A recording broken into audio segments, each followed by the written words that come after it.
தமிழ் விஷயஸ் welcome back to SP vlogs. நான் உங்கள் எஸ்பி. ஸோ இன்றைக்கி நம்ம என்ன பார்க்க போகிறோம்னா, எங்கள் அம்மாவுக்கு நான் ரசகுல்லா வேணும்னு சொல்லியிருந்தேன்.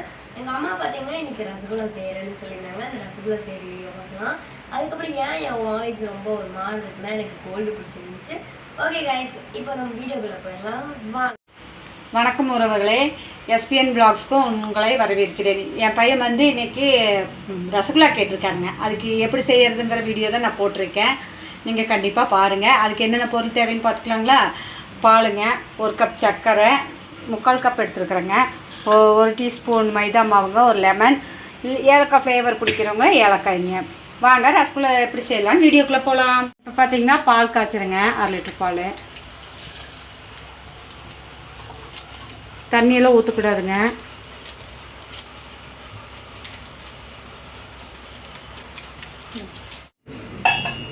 பாருங்கள், 3/4 கப் சர்க்கரை போட்டிருக்கேன். இதில் வந்து இப்போ 3 கப்பு தண்ணி ஊற்ற போகிறேங்க. பார்த்துக்கோங்க. 1 2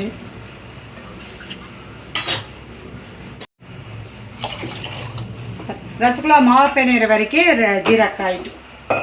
இப்போ பார்த்தீங்கன்னா பால் காயறக்குள்ளே நம்ம அந்த பாலுக்குள்ளே ஊற்றுறதுக்கு லெமன் ரெடி பண்ணோன்னே, அதனால் நான் வந்து சின்ன லெமனாக எடுத்து வாட்டி 1 லெமன் போட்டிருக்கேங்க. நீங்கள் பெருசாக எடுத்திங்கன்னா 1/2 லெமன் போட்டால் ஓகே. சரி, பால் காஞ்சிச்சுங்க. பாலை வந்து இப்படி கை விடாமல் கிளறிட்டே இருக்கணும். ஆடை வந்து வரக்கூடாதுங்க. ரசகுல்லாவுக்கு மெயின் வந்து பாலில் வந்து ஆடை வரக்கூடாது. அதுதாங்க. பார்த்திங்கன்னா பால் நல்லா காஞ்சிருச்சுங்க. இதுக்குள்ளே வந்து லெமன் ஜூஸ் புழிஞ்சு வச்சுருந்தீங்களா, அதுக்குள்ளே ஒரு 1/4 டம்ளர் தண்ணி ஊற்றிருக்கேங்க. அது ஊற்றி அப்படியே ஊற்றி கிண்டிகிட்டே இருக்கணுங்க. எங்காவது கை விட்டுறாதீங்க. அப்போ தான் நம்மளுக்கு கரெக்டான அந்த ரசகுல்லா செய்யறதுக்கான பன்னீர் கரெக்டாக நம்மளுக்கு கிடைக்குங்க.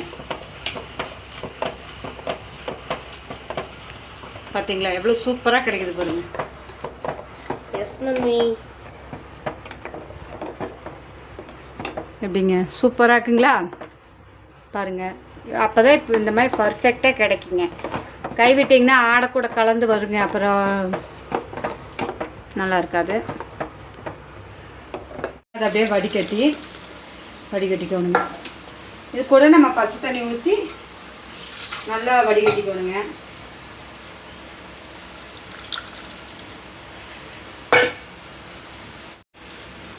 எண்ணெய் சூடாக இருக்குங்க, அதனால தான்.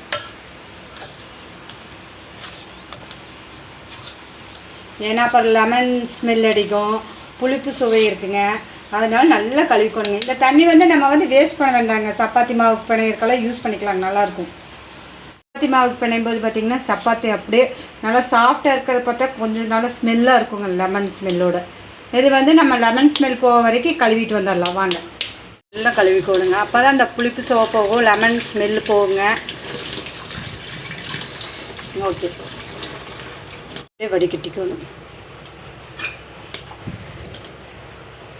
ஒரு காட்டன் துணி இருந்தாலும் நீங்கள் போட்டு வடிகட்டிக்கலாம். எனக்கு வந்து இதில் கொஞ்சம் ஈஸியாக இருக்குது, அதனால நான் அப்படியே வடிகட்டுறேன்.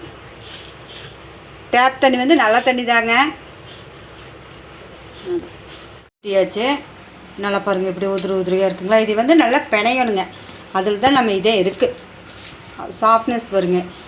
சரிங்களா? நல்லா பிசையணும். உள்ளங்காய் வச்சு அப்படியே பிசைஞ்சிங்கன்னா சூப்பராக வருங்க. நல்லா சாஃப்டாகிக்க நல்லா இருக்கும். உள்ளங்காய் வச்சு நல்லா பிசையணுங்க. இது கூட வந்து இப்போ நான் மைதா மாவு போட்டு பிசைய போகிறேன் பாருங்கள். ஒரே ஸ்பூன் தான் போட்டுருக்கேங்க, நான் எக்ஸ்ட்ராலாம் போடல. சரி, சக்கரை பாவு ரெடி ஆகிட்டு இருக்குது. என் பையன் பாருங்கள் கடைக்கு விட்டுக்கிறேன். அப்படி இங்கே பாருங்கள், நல்லா பிசைஞ்சாச்சு. உள்ளங்காய் வச்சு நல்லா பிசைஞ்சாச்சு பாருங்கள்.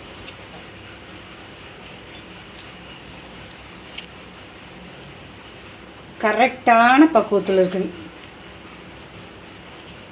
இங்கே பாருங்கள், ஒரு 10 மினிட்ஸ் அப்படியே நல்லா பிணைஞ்சிட்டே இருக்கணுங்க.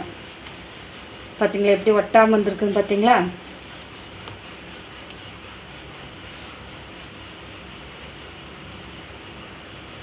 நம்ம வந்து இப்போ மினி ரசகுல்லா தான் செய்ய போகிறீங்க. பெருசு பெருசாலாம் போடல, எல்லாம் சின்ன பசங்க தான் நக்கிறாங்கன்னா குட்டி குட்டியாக போட்டுக்கலாம் அப்படின்ட்டுங்க.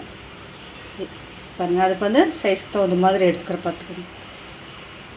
சின்ன சின்னதாக எடுக்கிறேன்னு பார்க்காதீங்க. மினி ரசகுல்லாவுக்கு ஓகேங்க.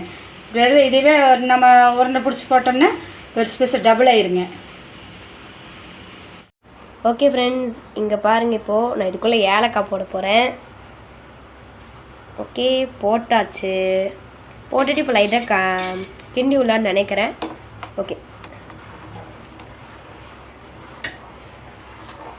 ஓகே ஃப்ரெண்ட்ஸ், கிண்டி விட்டாச்சு. மாவு எடுத்து இப்படி பிணைஞ்சிக்கணுங்க.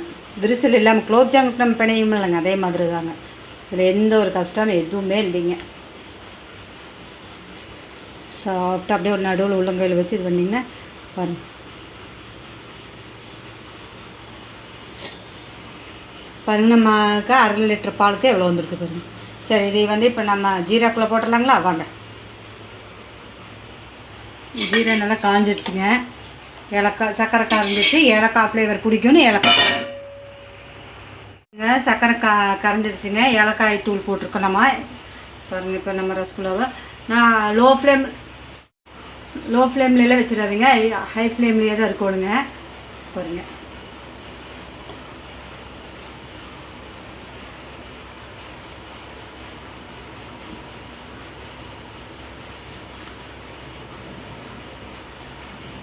போட்டோன்னே கரண்டி விட்டு எங்கேயாவது கிளறி விட்டுறாதீங்க.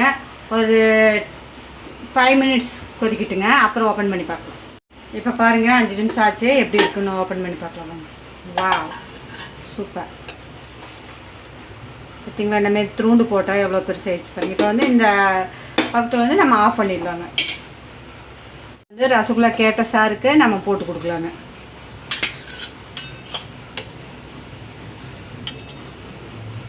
எப்படி இருக்குன்னு போட்டு கொடுத்துட்டு டேஸ்ட் பண்ணி எப்படி இருக்குன்னு சொல்லிச்சு. இப்போ பார்த்தீங்கன்னா எங்கள் அம்மா ரசகுல்லா செஞ்சு ஒரு 1 hour to 2 hour இருக்கும். இப்போ பார்த்தீங்கன்னா நம்ம இதை சாப்பிட்டு இதோட டேஸ்ட்டு தான் பார்க்க போகிறோம். ஓகே, வாங்க பார்க்கலாம். இது பார்க்குறக்கே எனக்கு நல்லா எச்சு ஊறுது. இதை பார்த்தீங்கன்னா நல்லா ஜீரா கூட வச்சு தான் சாப்பிடணும், அப்போ தான் டேஸ்ட்டாக இருக்கும்.